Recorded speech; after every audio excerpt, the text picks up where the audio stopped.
Welcome to the Football Show on PLZ Soccer's YouTube channel. I'm Peter Martin, Alan Ruff, Richard Foster and Alison McConnell here with me, and we're delighted that you could join us on a regular basis. Thank you so much to every one of you for hitting the subscribe button and of course joining us Monday to Friday, and the Saturday show picking up with lots of people finding out that Tam McManus and myself are on 4 o'clock till 6 with our reporters out at the grounds giving you half-time, full-time reports and reaction from the managers and players. If you download the app, you'll get all the breaking news at your fingertips as well. And there's competitions and there's a quiz question that we like to throw in. Don't get them confused. The quiz question, we give you the answer at the end of the programme, just a wee bit of fun. The competition, it's a good one this week, and it's an even better one next week. There's a belter of a competition on the way next week as well. All the way through to the summer, Ruffy, we're going to be giving away some fantastic prizes. Yeah, and great prizes so far, you know, and obviously if you get a chance to enter it, if you get a chance to win it, even better. I think I'm delivering one to Motherwell, is it? Yeah. Motherwell's got absolutely. one, so, and great prizes this week, well worth winning. I see the two young boys are still getting their stickers and their book, you know, still. Match attacks. I said they're liking them away, but he says you don't like them anymore. Yeah. You just stick them. Yeah, so if you lick them, the player's face comes off your tongue and then you have to go to hospital, Richard. I'm just trying to protect the kids. It's as simple as that. Also, we've got the quiz. Now, today's quiz question, I think, is just guesswork. I have to be honest with you, I'm not going to lie to you. Here is the quiz question today. Of course, Enzo Fernandez, that big move to Chelsea. How much was the sell-on fee received by River Plate for Enzo Fernandez transfer to Chelsea? Now remember, he went from River Plate to Benfica, and then Benfica sold him to Chelsea. So, do you know this, Ali? Well, give me a guess, Ruffy. I'm going to... Seems to be 20%, seems to be the sell-on just now, right, between clubs. Right, so what are you going for? I'm no mathematician, so much as that. 1.4 million. Oh, yeah, because he went for 106.7 or something like that. So yeah. 107 I went with him. So what are you going for? I would go, the sell-on I would go at 20 million. 20 million. I don't know if it would be This is for the initial club that he started at. Yeah. Because the two of them lumped into that. The two moves he said, Benfica and then... Yeah, there's got to be... River Plate have got a sell-on clause. And they every time he moves? No, just for that big move, and he's moved now from... they sold him to Benfica, right, and they said, you can have him, this is the fee, but there's a sell-on clause in the contract that if he sells on for another, again, we get a cut. You can see no Thistle player had that in their contract. Just about to say, we've wasted 2 minutes of the programme on the quiz question. Ali? I'm going to say for 12 million. 12 million to River Plate, okay? I'm going to say 5%, so roughly 5 million. 5 million, okay. Give us your guess. What do you think is the sell-on clause? And it's really interesting when you hear the figure. So one of these characters might have that kind of a look, that condescending look. The only person I can tell you who's got the best condescending look I've ever seen on this programme is sitting on my left-hand side. So for a full year when she was ahead in the predictor, she had that look, you know, and quite a few of her family have said that they've had that look from her. So we'll find out at the end of the programme who's got that superior attitude. What about winning yourself a really good prize? Here's Kerry with the details. It's another fantastic competition from PLZ Soccer. If you would like to win this replica Luka Modric shirt, then all you have to do is answer this simple question. Just tell us, which country does Luka Modric play for? Post your answer in the comment section below, and to double your chances of winning, don't forget to hit the subscribe button on PLZ Soccer's YouTube channel. Good luck. Yeah, good luck with that. Okay, thanks to everyone who messages us and sends us emails and pictures. I'll go through a little picture that was sent to us a little later on. But thank you to everyone who's been sending some great pictures in of their kids and of the team they support and going to the games. It's well appreciated. Here's the fixtures from last night and the night before. The results, I beg your pardon. Ross County 1, Hibs 1. It was Aberdeen 1, St Mirren 3, Celtic 3, Livingston 0, Hearts 0, Rangers 3, Kilmarnock 1, Dundee United 0, and Motherwell 0, St Johnstone 2. So we already discussed in detail Ross County against Hibs from last night's programme. So let's start at Tynecastle. It was the game that everybody was looking forward to, basically, Ruffy, because they thought Rangers were going to get a real test. But Rangers, you know, game by game, just cranking it up and swept Hearts away. Yeah, I think that was the game, a fixture that when anybody goes to Tynecastle, particularly when they're playing well, you think there's something going to happen. I think we all thought last night, something was going to happen, but you have to give Rangers credit. They came out very quickly. You know, they got the early goal, and after that they just dominated. And I think it's the best. I think somebody's already quoted it's the best we've seen them this year. You know, and they're just getting stronger and stronger. Yeah, and of course the other thing is when we seem to be writing Morelos off, suddenly he pops up with a couple of goals. Indeed, yeah. I thought Rangers were excellent last night. I thought they just blew Hearts away. They came out. They started at a really high tempo. They were aggressive, purposeful. Got the early goal, and I think it could have been anything last night. I thought there was no way back, but yeah, I think Alfredo Morelos looks like a player with something to prove, and I think he probably does have something. I think it's about time that he maybe showed up between now and the end of the season and offered a fairly compelling argument as to why he should be in there every week. Yeah, I mean, depending on the cups, some would say too little too late when they really needed him. But he's back, he's got the bit between his teeth, he's scoring goals, and that's what the Rangers fans want to see, the Morelos on the park. Yeah, and to be fair to him, last night it's the sharpest he's looked. And you know, I don't think there's any coincidence with the fact that Rangers were the best they've been, and Morelos was the best he's been in weeks or months. So I think he's a huge part of the way they play. He occupies defenders. I done a bit last night, and at no point is he ever standing marked by one defender. He's always stood in between them, and you can see there's a confusion. His movement's clever. He's strong, as he showed for his first goal. And I thought that, as well as being Rangers' best performance, it was probably Morelos' best performance, and I think the two of them go hand in hand. When he plays well, I think he really lifts the rest of the players around him. Yeah, and despite all this, sometimes it's like conspiracy theories. Rangers had 3 decisions from VAR which that went against them. Yeah, and I think that they're all correct. I think you can't really dispute the offside. If he's offside, they're offside, and I think both of them were, albeit the second one, I think it was Fascical's very, very close. They then get the one that's called offside by the linesman. They look back and it's actually a goal. And I think it's they don't like to say it, but Ryan Kent dived. There's no touch from Cochrane. He obviously is anticipating a touch and he goes down, but I think that VAR got that spot on and right with a yellow card as well, because it's not really something you want to see in the game. But I think all the VAR calls were spot on. Yeah, and Ruffy, it's something that you've been aware of as a goalkeeper. When you're rushing out, you know what it's like. Even as a defender, you don't want to touch a player in the penalty box, but some players who are clever with it, they throw their leg into you. Yeah, they do, or they stamp their foot in the ground, they leave their foot in, and once they leave the foot in, there is a connection and the referee's got to make a decision. 9 times out of 10 it goes against the goalkeeper. But back to the VAR thing, we never had a handball last night, and every other decision was correct by VAR. So it's the handball that we've got to clean up, because we seem to be getting all the other VARs okay to a certain extent. Yeah, of course, Golson never too far away from a handball decision, but I didn't think it was, did you?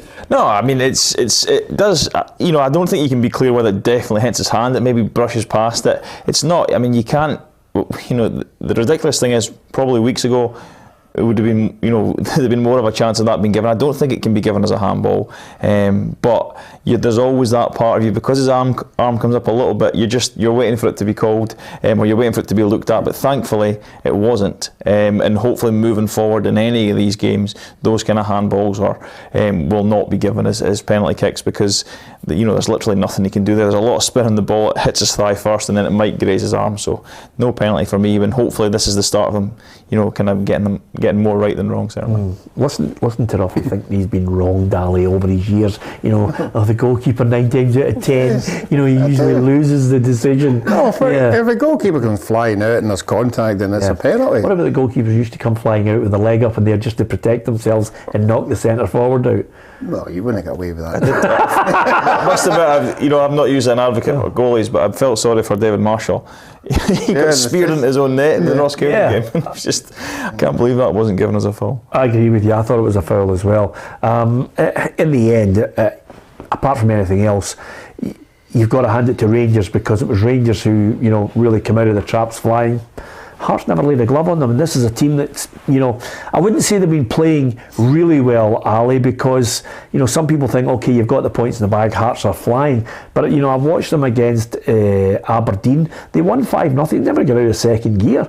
You know, they really didn't, you know, fly the way you would think. This is a masterful display. They've had a couple of really good games. You thought, okay, they've got the points in the bag, they're grinding out the results, maybe they'll give Rangers a run for their money. I think crucially they were going into the game very confident. I think they were going in expecting to be able to match them. I just think they were maybe a bit too open to start off with. I thought the way they'd set up played into the way that Rangers set up and the way that Rangers play. I think they were able just to manipulate the space aggressively and really went for the jugular early on. I thought he would have changed it a bit.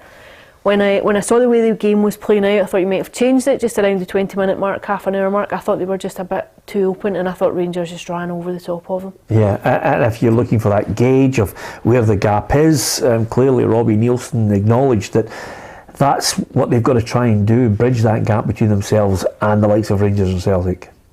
We know that, you know, but we need to try and get there, and that's what we're trying to do. You know, and tonight, look, we've had a brilliant run. We've been on 10 games undefeated, sitting third in the league, but we want to get closer to Rangers, you know, so this will give us an opportunity to look at it, and there'll be a lot of stuff in there that we can improve, and that's for sure in the video, and we need to try and implement that and get closer. They've strengthened their squad, and they've got some experience in there as well, and I think they've got a good squad. They're 19 points behind Rangers, Ruffy, and that's the point you've been making all this season. Yeah, I said right at the beginning of the season, I think Rangers and Celtic have flexed their financial muscles and they've just moved away from everybody. There's a distance there that I haven't seen for a long, long time. We used to get some team challenging them. I know Hearts have done their best, Robbie's said that there, but they still aren't anywhere near them. We spoke about it the other day. For a couple of years there, Aberdeen were threatening to split the two of them, you know, and we're not anywhere near that. We're miles away from it. It just shows you how poor the majority of the teams are in their league this year. There's none of them invested in anything. They're all saying they're reporting losses and they're bringing in loan players. They're not buying anybody. There's no money to buy anybody. There's a revolving door of players just moving about to every club. So Rangers and Celtic have just went about their business, and obviously they've got more money than anybody else.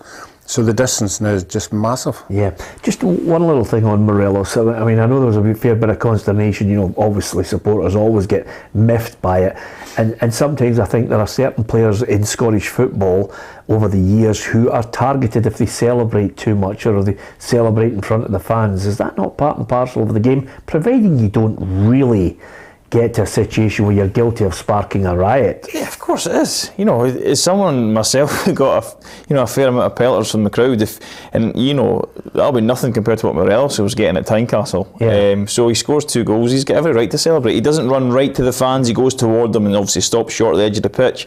He doesn't do anything controversial. He just shushes them.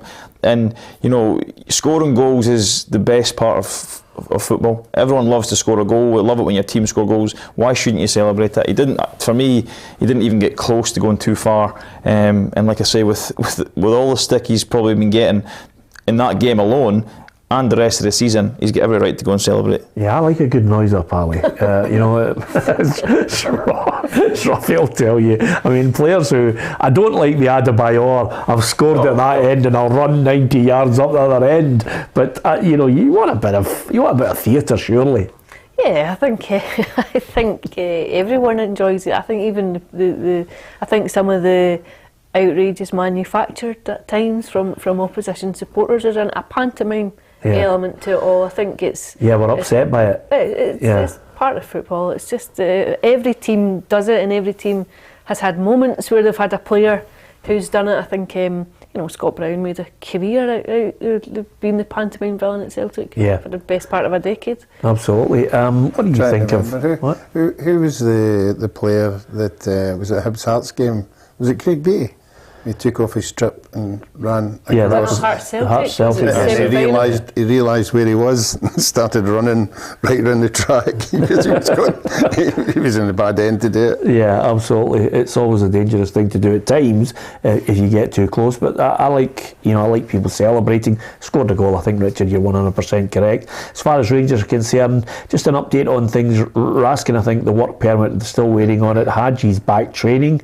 Roof back on the grass, which which is good news. Suter, a setback for him, and I just think a number of Rangers fans will be scratching their head. I've great sympathy for John Suter, so there's a delay there, and over and above that, I think Kent and Morelos, I don't think Michael Beale was too keen to be drawn on what was happening there just yet, but undoubtedly talks are ongoing. Our reporter Kerry Pollock was out there at the Rangers training centre.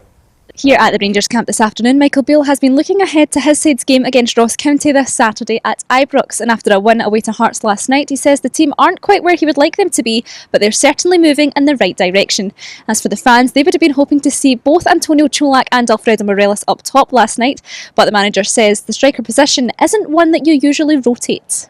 Antonio's waiting on the sidelines, he's not 100% fit, but it's difficult, when the centre forward's in such good form. It's not really an area you'd voluntarily rotate, so it's difficult for Tony. But earlier in the season, the reverse was true, and Tony was scoring a lot, so it's a good place for us to be in. And as speculation surrounds Alfredo Morelos and Ryan Kent extending their contracts here at the club, the Gers boss kept his cards close to his chest. Yeah, look, I've got a bit more clarity that I probably can give outwards, obviously. It's a bit like in the transfer window when obviously you guys will say I'm contradicting myself. I obviously had more clarity than you guys. I can only say so much, but at the moment those three boys are playing fantastically well along with Fashion, and it's hard for the other attackers because they've been relentless in terms of the goals and assists and the chances that they're making.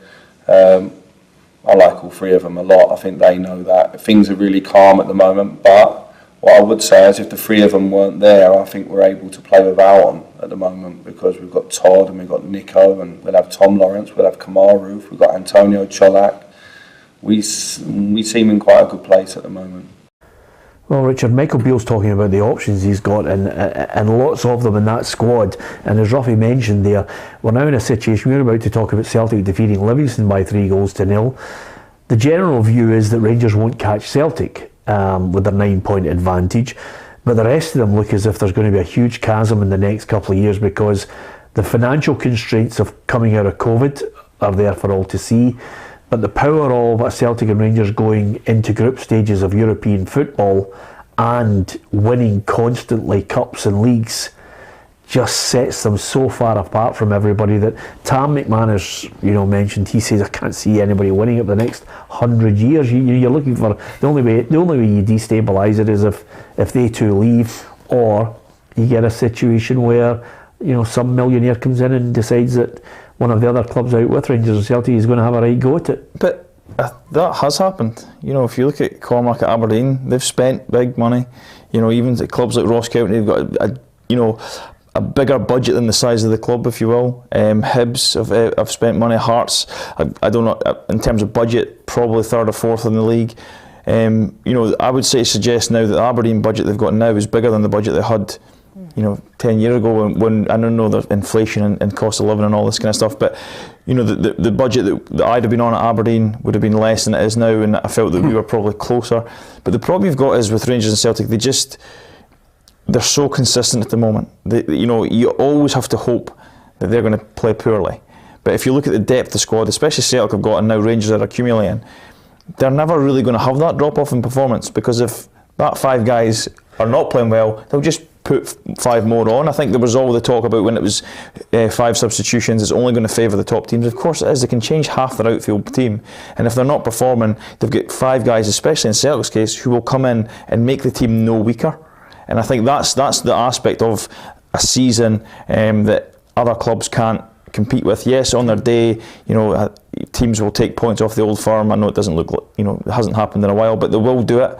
But over the course of a season, you just can't compete with the depth of squad. Most clubs, 22, 23 players, Celtic and Rangers, 26, 27, 28 players. You just can't compete with that. Yeah, and last night, Livingston couldn't compete with it. Celtic scored 3 goals, albeit I quite like the goal Maeda scored. I like those type of goals where the defender belts it off your head. You don't know what happens and it's in the back of the net. He practices that. Oh, absolutely, he did. It was. I looked at when I was watching the goal and I went, really? I think he was embarrassed to celebrate. I thought it could have been a long night for Livingston. When you see the score at half time, you think Celtic are capable of cranking it up. I think they probably eased off a bit, but I thought it was a fairly routine win for Celtic. It's comfortable. I think that the one that comes off the post, against Starfelt makes an error and it comes off the crossbar. I think it might have made things a bit more interesting if they to pull a goal back, but I think there's always the hint that Celtic can go through the gears and go up a bit, and I think what Richard said is correct. I think when you have such a rotation and you're able to bring on 5 substitutes, if you look at the players who are struggling just now to get a regular start for Celtic, they'd be walking into any team in the league. Yeah, of course, Ange Postecoglou, despite the fact it was a jammy goal, was fulsome in his praise of Maeda. He's always there, and it's an enormous effort to always be there, and that's why he gets his goals.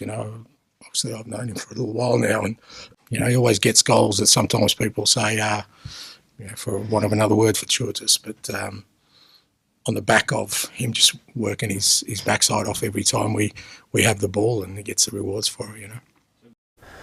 I'd love to see Dyson Maeda's Fitbit. I reckon 2 or 3 of them have blown up, Ruffy. Yeah, I think Richard will know more than me. They analyse them after games now, don't they? Yeah. And they look at it and see who's putting in a shift and who isn't. And his work rate is incredible. But the whole Celtic team, they're just relentless. I mean, again, the stats last night: 28 shots, and 81% possession. I mean, doesn't matter. If you got that much possession, you're going to score eventually. You're going if you can't retain the ball, and Livingston were giving it away quite a lot last night. But if you're going to come up against Rangers or Celtic and they've got 80%, 75%, you're not going to take any off them. Yeah. If Maeda suddenly pulled his face back, Ali, and there was kind of a computers behind it, I wouldn't be surprised, by the way. I mean, that boy just runs as if he's a machine. I think he's always been like that, or you've always seen that element of his game since he arrived at Celtic. I think his work rate has never been in question. Even in the late stages of games, you sometimes see him tracking back deep into his own half. I think he doesn't stop. I think what you've seen maybe since his return from the World Cup is a bit more confidence about his play. I think he looks a wee bit more assured. His goal return has been good. I think there was always a criticism of maybe his technical ability, but I think what you've seen since he came back from Qatar is that he looks very comfortable where he is just now. He looks as though he's enjoying his football, and Celtic are reaping the benefits of it. Yeah, Callum McGregor looked as if he'd picked up a broken nose. Manager says nothing to worry about. The shorts were just absolutely drenched in blood, which leads me to believe they'll become an auction item in a big charity dinner. Yeah, and someone will buy them. That's the worst thing. That's what happens, isn't it? I mean, it certainly looked when he stood up from the collision, McGregor. It did look like his nose was pointing in the wrong direction. I don't know if that was just the camera, the trick of the light. But going back to Maeda briefly, I think if you're in any academy in Scotland, this is the guy you want your kids to go and see. Watch him, watch what he does in the game, because I think sometimes players are guilty of not working hard enough, and I've seen a lot of players with far better technique than me fall out of the game because they didn't work hard enough. So that's that's the one thing. If you look at Dyson Maeda, he does deserve the luck of the ball getting kicked off his face and going in, because he's always in the right position, as his manager said. And I just think he's a great example to set for kids that if you're wanting to be in the top league in the country, you got to work hard. Yeah, of course, Livingston lost by 3-0. No excuses from their manager, David Martindale. I don't think we deserved anything from the game. I'm not saying that. I thought Celtic were well worthy winners. But I just felt in the first half we gifted them 2 goals and we made it really easy for them. And then at that point, the way you've prepared the team most of the week, the players you've got on the park, it makes it really, really difficult to go and then try and change the dynamics of the game because of the scoreline, the way we've been set up and the way we've been preparing for the game all week. Okay, now to the contentious one, Ruffy. We're finally going to get I think we're going to get a real ding-dong fight here, and I'm in the minority. If we're sending off players for a red card, Ross McCrory, the game's a bogey. I'm not having that as a red card, are you? I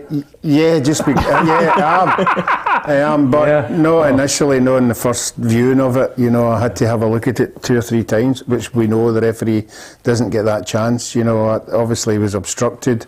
I've never been obstructed in a football game. Richard's probably been obstructed by an opposition, and it's a reaction of, you've pulled me back, get out my road, and unfortunately the elbow's up there. Now, if it hit him in the shoulder, you know, it'd have been okay, but unfortunately he hit him in the face. Yeah. And I think that's where they've made the decision on, that he hit him in the face, but I thought it was a bit harsh, really. Yeah. But red card. Red card, yeah. Harsh, because it red hit him in card. the face. Okay then.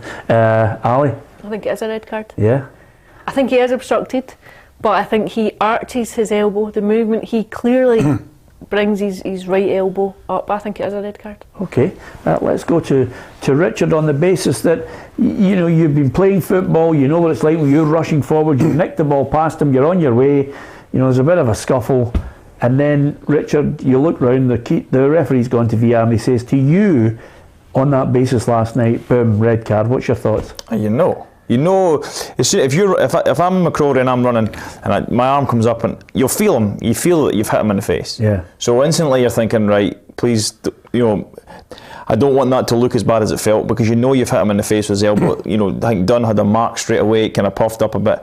I don't think there's any malice in it. I don't think he swung his arm, as Ruffy said, to hit him. Yeah. But his elbow is up, and he's hit him in the face. It's a red card. I think where Aberdeen can be more aggrieved, or should be more aggrieved, is the free kick that led to Curtis Main's first goal. It came off Shinnie's face. It came off Shinnie's face and was going for a corner, and the referee gave the free kick. I think they've got. I know the setup was poor anyway, but still, you're closer to the goals. It's a better opportunity. So I think if they've got anything to be aggrieved about, it's that free kick as opposed to the elbow, because it is an elbow to the face, and he's got to see red for that. Yeah, okay. 3-1. There are times, Ruffy, when I just got to take it on the chin. I don't agree with you. I'm not going to kind of a cower down and then go, okay, because you three think it's... If that's the way you want to watch football nowadays in the 21st century, you have to with lots of soft people... You have to realise at the level of football you were playing, that was a nothing. Take that, come on. I was just about to say to you, we'd have taken Ross McCrory out for a night out. But unfortunately, the referee thought otherwise. What do you think? What type of football for sending people off like that? But I'm outvoted 3-1, so I'll take it on the chin. As far as noise ups are concerned, I quite like Declan Gallagher's noise up, because the picture here, it just says it all. He's just looking. He's having a wee sip. Aberdeen reject, and 3-1 St Mirren. And you've got to, at some point, give a player, a moment to give it back, because he just would probably feel that he didn't get a chance at Aberdeen. Yeah, I think, and especially with the Aberdeen now have the worst defensive record in the league. They're crying out for a dominant centre half. He's Scotland cap. He left the club, but I've never scored against a club I've played. When I played against an old club, but I've won games, and the feeling's incredible. So the fact that he's won the game, he scored in the game, then fair play to him. If he's people are going to subject him to being called an Aberdeen reject, then he's well within his rights to mock that back when it's a laugh when you win, cry when you lose, kind of thing. So yeah, I like when Curtis Main scored. I thought he was going to combust. Yeah, well, I thought he was going to explode. Well, he's another one he did. Yeah, somebody said to me, Curtis Main's got the whitest teeth in the whole of Scottish football. They've been to the press conference, and he's just. Alistair Johnson takes it. Yeah, has he got the whitest teeth? Well, I'm going to have a look at that now, Ali. But I quite like the noise up factor in it. But I mean, our country is brilliant because we're great at the noise up, but we also have a group of people who basically are professionally want to be offended. And then there's that group of what I call nutcases who write to people and go, "Oh, this is disgraceful, quick, get him banned, take this out, take that out, you don't want to see him anywhere, oh, there's somebody commenting," you know what I mean? I mean, you've got a whole crew of those nutcases as well, and then you've got the people who think, this is great, I like a noise up, well done Declan Gallagher, well done Curtis Main, roll on the noise up with Morelos. I like that type of thing. I think there's an element of just human nature in that. I think if you nurse a sense of grievance, that you never got a fair crack of the whip somewhere, that you had a point to prove, that you didn't feel as though you had a fair opportunity to go and show what you had, I think there's probably a real sense of relief that, here's what you missed out on, here's what you could have had, and just a bit of vindication in it, that you never valued me, you never loved me when I was here. Yeah. So someone's getting the best of me. That's what that is. Are you talking from that? I just want to know, is that a bit more personal for you there? Yeah, Do you feel as if that was out of the autobiography to come? I felt that she kind of went into her own little zone there, and she was just. It's been rejected off. Yeah, absolutely. But I think there's just a human element in the moment where emotion takes over. Absolutely. Maybe about 3 or 4 years ago, Ruffy reminded us of the fact that he had a first love. His first love was Senga, wasn't it? And we put out the search for Senga. Everybody thought, there's no way she's still alive. But now the search is on for Jeff, who broke Ali's heart. Where is he? Who is he? Call us now. We've got a prize for you. It's a weekend in Barbados. That's brilliant.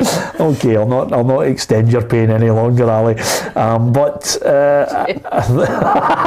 think Aberdeen, huge game coming up. They're at home tomorrow. Their fans are in pain at the moment, aren't they? Yeah, I thought the Aberdeen situation summed up last night when that first goal against them went in. You could see the players, the heads going down. They're all looking at each other. They're all. They're not united. They're out there, trying to do their best, but it's just not happening, and they will feel there's nothing going for them at this precise moment in time. But they're the only ones that can sort it out. They're the only ones that can get together collectively and get a win, because as you know in the game, once you get a win, the place is a happy place. It's a happy dressing room. It's a happy training and everything. But you need to get that win, because if you don't get that win, and as Richard said there, it just gets worse and worse. Yeah, they battled more last night than they have done in the previous games, though. I mean, being down to 10 men after the 6th minute, to hang on so, and then to go down 1-0 and get a goal back. That's the kind of fight that everyone was crying out for after the Hearts game, after the Darvel game. Thankfully, it's there now. Obviously, they didn't get the result, but yeah, if they show that kind of desire, then I'm sure with the quality they have, they will get back to winning ways. Oh, you know why? You know why they showed better fight last night, don't you? Because I know Barry Robson, and when I was at Fir Park last night and it said, by the way, you'll never believe there's 5 yellows and a red card there, and I went, Barry Robson's just said to them at the start of the game, start smashing people, let's see ourselves there. You've got to show the fans more than anyone that it actually means something to you. Yeah. I think you're looking at the Darvel game, and I mean, it's a incredible result for Darvel, but it's a ridiculous result for Aberdeen. Yeah. And they didn't really show any kind of reaction to that. In fact, if anything, you could have always said the Hibs game was worse. I didn't see the game, I didn't watch it live, I watched the highlights, and they were just all over the place. Whereas, I'm sure if you're the fans watching, you're aggrieved with the red card, possibly where it's a free kick and not a corner, but your Aberdeen players still lacking in quality in times and defensively, but at least they worked hard and they fought for everything. They went toe to toe with 11v10 for most of the match, and they got themselves back into it. And I just think showing that level of desire is what the Aberdeen fans have been crying out for. It's something to cling on to. They need to start winning games. They've been good at home this season. And they're playing a team in Motherwell who are on a terrible run themselves. So, it's a must-win game for Aberdeen if they want to get their season back on track. Yeah, I was, great if you're a St Johnstone fan, because we're talking about ending a run of 7 straight defeats, but I watched just a terrible game from Motherwell's perspective. They were absolutely woeful, Ruffy. I mean, I could not believe it. Couldn't string a pass. Nobody brave on the ball. Nobody wanted to move forward. They were absolutely scared to do anything positive. The fans were on their case. Stephen O'Donnell was played at left back. It just was catastrophic from, first 5 minutes of the first half, goal conceded. 4 minutes into the second half, another one conceded, and they didn't even test the St Johnstone goalkeeper. They were terrible. No, they're lacking in confidence as well. When you're not winning the games, that's what happens. The confidence just goes, and it's good if you get the first goal in the game, then there's a wee bit of belief sets in. But if you go the goal behind, and all that confidence just gets drained. I always have the thought that if I was in a team and you hadn't won a game for 8 games, you'd be sitting in the dressing room and you'd be looking at your teammates and you're going, who's going to win this for me today? I'm going to do my bit, but who have I got in the dressing room that's going? And I don't think Motherwell have got anybody. No, they haven't. I don't think they've got anybody. That big player that will, on the day, pull everybody along with him. And I just think they're lacking in that. Yeah, I did ask him about, certainly the experienced players as well. I mean, he hooked Stephen O'Donnell at half time, which I thought was a wee bit harsh on the basis that he's not a left back. You knew he was always going to be trying to cut in on his right foot. It's there was that element it's of not it. easy to play both right and left back. No, absolutely, yeah. Well, I know a few players who could do it who were ideal. Some players can't do it. Some players just. They can't switch. You're obviously lucky you could do that. I knew you were. Luck or hard work, Peter. I knew you were licking your own arm there a bit. But anyway, I did ask Stephen Hamill if he caned a few players for not stepping up to the plate. Tonight, yes, for sure. They know that. I think anybody that was at the game knows that. Individually, first half we were poor. Some of the individual performances in the first half. We could have made many subs. We had to be careful with Shane getting off early. That took one of the stoppages plus one of the subs away for us, or we would have made more. Yeah, it was that bad. I mean, there wasn't anybody. If you were talking about the old classic star check, it was lucky if anybody got above 4. That's how bad they were. I think you fear for Motherwell. I think they have a look of a team who are in free fall. I think I've seen them a few times this season, and I think they look as though they'll be very much in that relegation mire come the end of the season. Where they are now, I don't think their league position belies just how poor the season has been. I think it's been desperate. We were all in the press box, Ali, and all the guys are saying there, and some ex-professionals, and we're saying, okay, well, who's your bottom two? And I'm saying, well, possibly Motherwell or Kilmarnock playoff, and one of them relegated. If Dundee United don't get out of it with the squad they have, I'll be gobsmacked. Ross County, I fully expect them with the 2 signings they made up front to get goals. So I can see Motherwell, Kilmarnock. I just can't pick which one is bottom, which one is playoff. I think there's so little between a number of teams that are down there. I think it's very hard to differentiate. I think much will depend on who has who has had the better window when players are free and available. I think there's a few with big question marks over them, and I know St Johnstone had a reprieve and a result last night. I've seen St Johnstone a couple of times since the turn of the year, and I've thought they also have a desperate look about them. Yeah. So few goals in that side. So I know they had a big win last night, but I don't know that they're entirely out of the woods yet. Yeah, the only thing I would say about St Johnstone, which is a saving grace, is sometimes you can go through a run where you're playing a Hearts, you're playing a Rangers, you're playing a Celtic in that 7-game run, and you say to yourself, okay, you look at how they're playing. And last night I saw a St Johnstone that was still grafting, playing nice little triangles. There was moves, some of them didn't come off, but the players were all with each other. There was a real feeling of Callum is still drilling into them. Play football, it'll come. Yeah, I think when you look at teams and they look dejected, that comes from confidence, of course it does, but you're looking at St Johnstone, who were on a poor run themselves. They had a decent performance at Ibrox last week.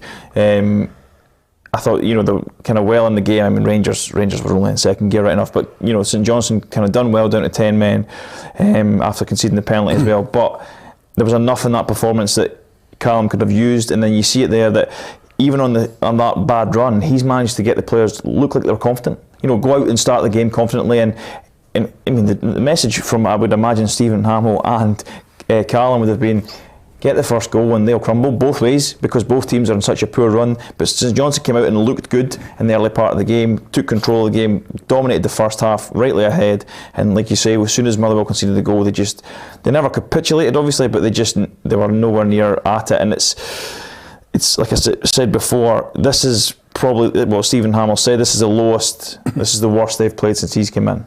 So he's going to hope that's it. This is the bottom, and from here we could try and start to move back up the way, because if they've got another level or another depth to get to, then they'll be in a real bad place. The difference between the teams at the bottom is just goals, and that's why Dundee United, I don't think, are out of it. Well, no, they're not out of it, but they've no strikers. They've one recognised striker, and they've got a couple of young lads who it's not really fair on to rely on them. They let Tony Watt go. And where are their goals going to come from? You can't rely on Stephen Fletcher for a run. Yeah, as far as St Johnstone are concerned, I think Callum Davison said he's always had confidence in the team and knew that they would just get it right. So I saw a lot of positives within the group. Obviously the transfer window was there. It was a difficult one because I did believe we had a good team, we've got a good group, so I wasn't panicking. If I thought if there's anything better, out there. I bring it in, but I believe in the group of players I have. As you said before, I thought the bench was really strong tonight. A lot of changes which I probably haven't had. So, quite pleased in that aspect. Yeah, well done to St Johnstone. They get the 3 points, and deservedly so. If you're going to score a winning goal, why not make it an absolute belter, Ali? And Armstrong for Kilmarnock. That was a brilliant goal. He's had a really good season. Yeah. He started the season well. He's sustained those performances. I think he's been one of the bright sparks for Kilmarnock, one of the few positives of the season. But yeah, he's had a couple of really good goals this term, but I thought Kilmarnock were probably worth the win last night. I think they probably deserved the points. Yeah, Derek McInnes was an angry man, and angry because a decision was made. Kyle Lafferty's out, there was no replacement, and he vented his feelings last night. Obviously, was a reason it wasn't perfect for me. It wasn't, the timing was awful, to be honest, but it was a decision made above me. It was between the board and Kyle. And unfortunately it left us short when we were trying to get, but such it is, we move on. I really enjoyed working with Kyle and we wish him well, but unfortunately for us the timing of it wasn't great. I'm putting it mildly that he was upset. Yeah, he's raging, absolutely raging, and no wonder. What is he meant to do? He's no time to bring anyone else in, and all of a sudden, now I know Kyle's not been playing for a good number of weeks, obviously because he was banned, but he gives you an option. He's something different. He's scored goals in the Premiership, of course, and they're now essentially a man down. I know Ollie Shaw left as well, but they've probably seen that one coming, whereas the Kyle Lafferty one, he's got nothing he can do. And you kind of feel for Derek, because when he was at Aberdeen, that happened to him. He lost strikers he sold a couple of strikers, or he lost them to injury, so he doesn't have much luck when it comes to strikers. Yeah, and I think there was a feeling that he was getting a striker, Ruffy, and that didn't materialise. That adds to the pain.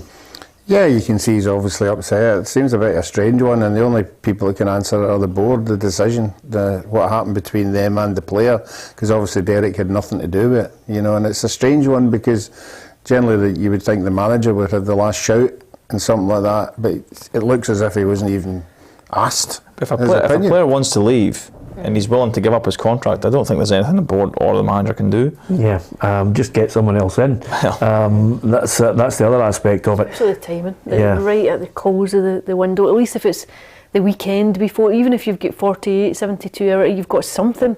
But I think the timing of it just made it so... Yeah. Let's not take away from the fact that Kyle Lafferty's comments done Kilmarnock in. They lost a good player that could have scored goals for them. It could be the difference between a 3, a 6 or a 9 points, because he's got that ability. It's 10 games, a huge blow, Ali. I completely agree. Utter stupidity. Yeah. Dundee United, I'm holding my phone because there's a special message coming in that obviously I want to kind of relay to you three. But Dundee United sit bottom of the league. Fletcher's penalty last night I thought was almost, I don't know, when you need a goal, it just looked as if he was casual in it. Yeah, and I think it could be a huge miss when you place it within the context of the season and just where Dundee United are just now, how important those points could be. Taking something from a game like that could be critical, and I think it can be those small margins that determine just who might be sliding down. Well, the Dundee United fans had a banner out protesting against Tony Asgar and his running of the club. Liam Fox was backing the man who gave him the opportunity to manage Dundee United. No, because we need to concentrate on the pitch. Listen, Tony's been brilliant for me. He's supported me since I gave me this opportunity. Everybody at the football club has. So listen, it just makes us even more determined to pick up results to get us off the bottom of the table. I'll be honest with you. I don't think Tony is the problem. I think whoever's been the director of football or the person who's bringing in the players, or the manager trying to get something out of them. A lot of players paid good money there. They've shelled out a lot of money. I mean, I don't know what the Dundee United fans are looking for. They're looking for players who paid a lot of money to step up, and they're not doing it. Yeah, and I don't know the intricacies of who makes the decisions on players coming in, whether it's Liam Fox himself or whether he's part of a group, or whether Tony Ashkar's heavily involved, I don't know. But yeah, I think it's Dundee United fans, it seems like they don't really know where to kind of channel their anger, because there's probably little bits of each section. Yes, they need to be playing better. Yes, recruitment could probably be better. But I do agree that they do have a huge budget. Again, go back to that. The budget they have now is far greater than the budget when they won the Scottish Cup and these sorts of things. So, they're maybe not bringing in the right types of players. But I still, players as individuals, I think in these situations, same with the Aberdeen situation, I was a player. Sometimes you get away with it because it's like, the fans are blaming Tony Ashkar, so we don't need to take responsibility. I think a big part of the game now is players don't tend to take a lot of responsibility for the way they're performing, and the players themselves, great club, great stadium to play at, usually relatively full, good atmosphere, you're getting a good wage. It's up to you to go out and improve on the pitch and at least fight for the chance to play in the Premiership in Scotland. Yeah, I agree with you. Similar situation up at Aberdeen as well. As soon as they lost the game to Darvel, suddenly players start coming out and going, we're sorry, let the manager down. Away in Guy's piece, you should have thought of that beforehand. So I've got this in, just a message coming in. Hi, I'm Jeff. I first met Ali in 1993. No, it's not that. It's the club Aberdeen can confirm. They've appealed the red card shown to Ross McCrory during Wednesday night's Cinch Premiership game against St Mirren. A further update will be provided once we have been notified of the appeal. Well done, Aberdeen. There's a club who know their football. They know what they're talking about. Never a red. Very interesting to see what the outcome is. Yeah. Oh, yeah. Throwing the gauntlet down, are you? Yeah, but turn the phone off if it goes my way, will you? Right, Ali, because what would their justification be of it not being a red? His elbow hits him in the eye. Yeah. So how he didn't mean it, or he didn't raise his arm? So it'd be interesting to see how that one goes. I think the way they might get out of it is, his momentum coming forward, the intent, all of these things might go for him. Listen, I don't know. We'll wait and see. But keep your phones on anyway. Yours. Absolutely. As soon as I see your face come up on that phone, I'll be like, reject. Okay. Yeah. Well, if Jeff can do it, so can I. Anyway, here's your Scottish Premiership table. It wasn't a good night for you in the predictor either. You're having an absolute mare. I think I'm resigning. Yeah. Oh no, don't resign. That means you have to take everybody out. Here's the Premiership table. Let's see where your team is. Still 9 points between Celtic and Rangers. Hearts, I think we were thinking, would they lay a glove on Rangers? They didn't. Rangers swept them away. Bottom end, Richard, it's so tight, isn't it? Yeah, it's I let my glasses on, but it's only a couple of points. 2020 for Dundee United, Motherwell, Ross County 21 and 23 Kilmarnock. Yeah, it looks like, I think St Johnstone have maybe just got themselves out of it, and it looks like that bottom four are going to have to battle out for the two places, the playoff and the relegation. I think, I've played at St Johnstone. I like Callum.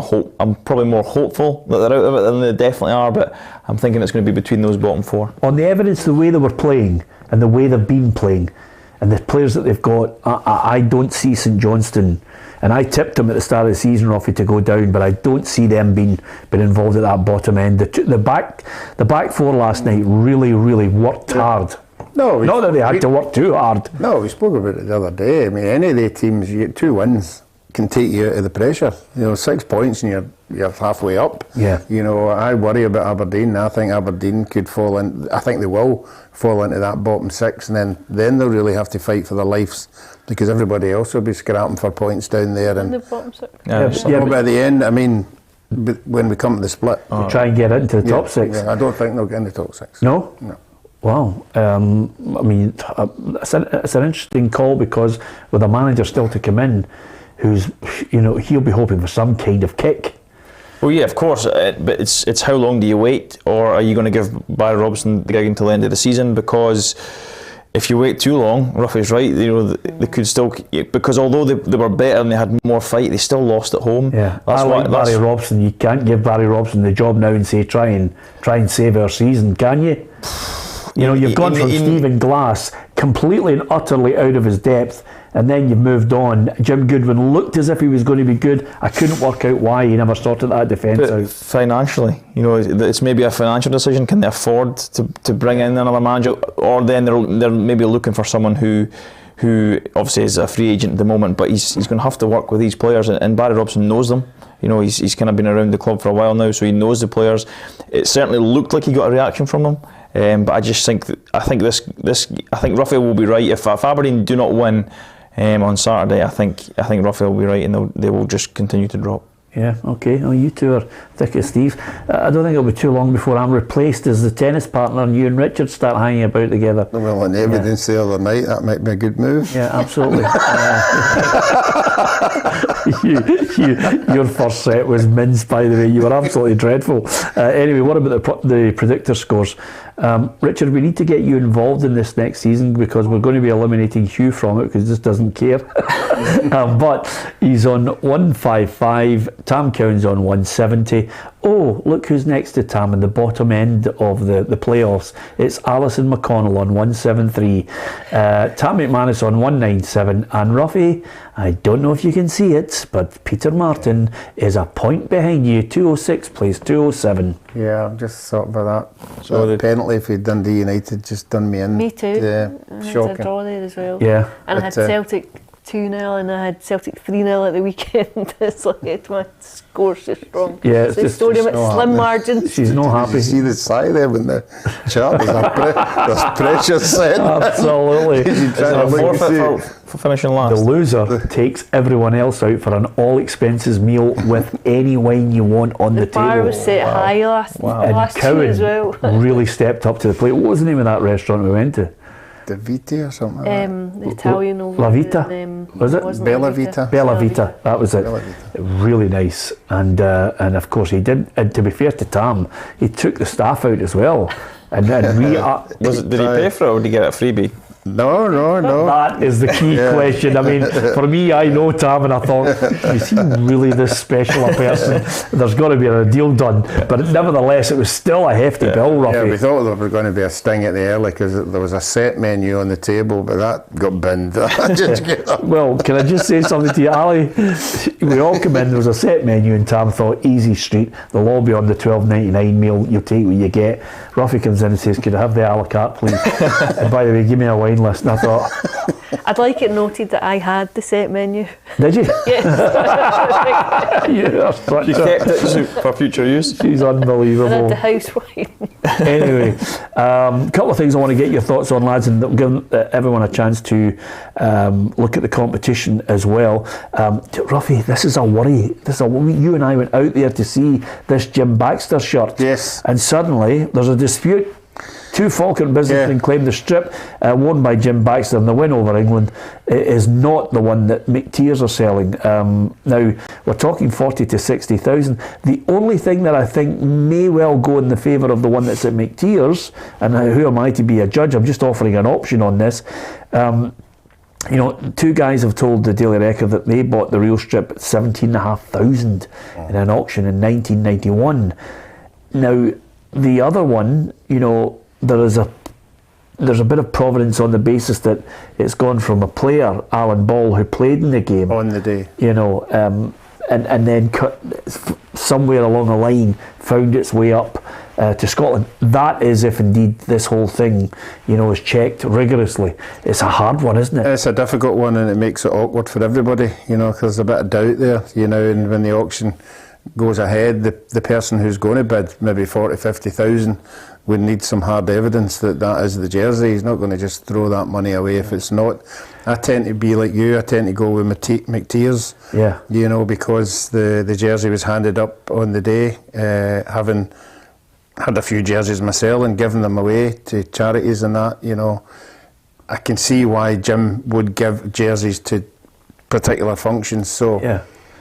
Being the jersey, it has to be hard and fast. Yeah, absolutely. And of course, players swap the jerseys. You get two jerseys for every international game, and you usually keep one and give one away. Yeah, because auctioneers, McTears have said the authenticity they have of the number 6 shirt is cast iron, because they've obviously, as I said to you, gone through the various channels that strip found its way to them. And it's been in Ibrox for 10 years.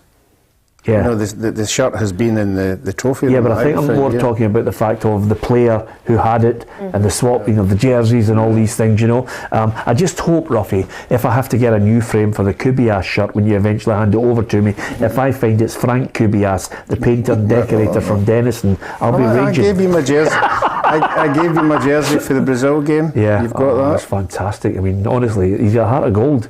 I mean, from the Brazil game where, may I say, in the Maracanã, he played out of his skin. Ken Douglas said he was magnificent that night, Alan. I would just check, see if that is genuine. If I check the back of it, it says George Wood, you're getting battered.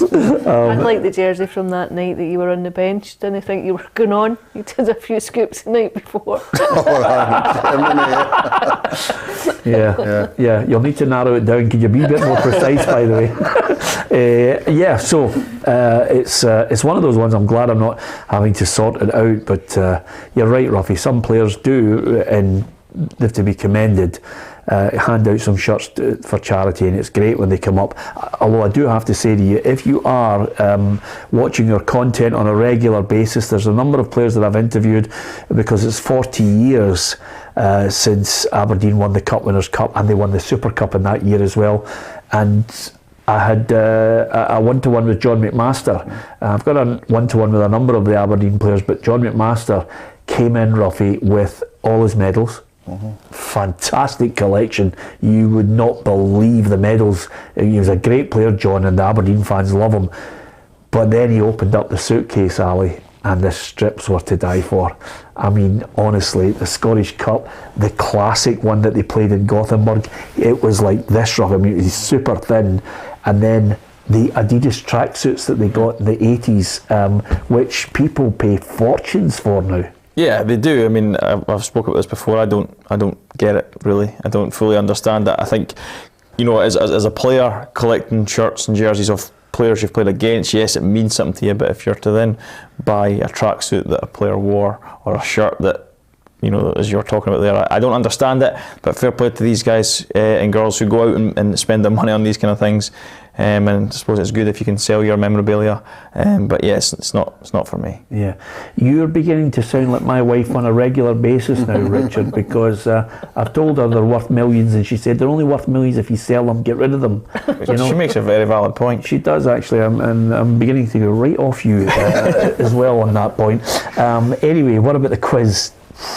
What about the quiz? That's all I'm saying. There's the question. How much was the sell-on fee received by River Plate for Enzo Fernandez transfer to Chelsea? And of course, he was from River Plate to Benfica, and then obviously Benfica on to Chelsea. It was about 106.7 million was the fee, and the sell-on fee was 35 million euros, which was 31 million pounds. So 35%.